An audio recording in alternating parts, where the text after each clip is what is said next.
Kailan ba daw lalabas yung DNA test? Anytime daw today.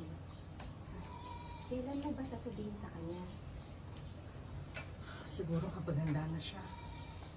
Nakita niyo, Miss Pai?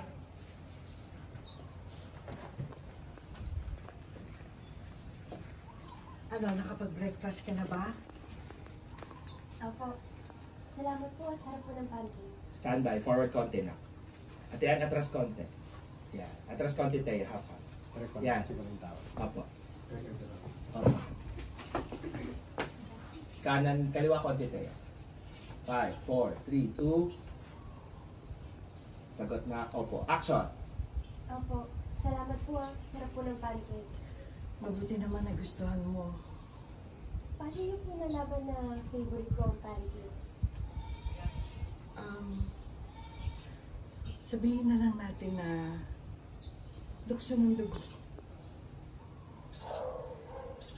Ang bait ko po siguro nga nanay sa mga Standby. Kaliwa konti tayo. 5, 4, 3, 2. Ang bait niyo po. Action. Ang bait niyo po siguro nanay sa mga anak niyo. Swerte po nila sa inyo.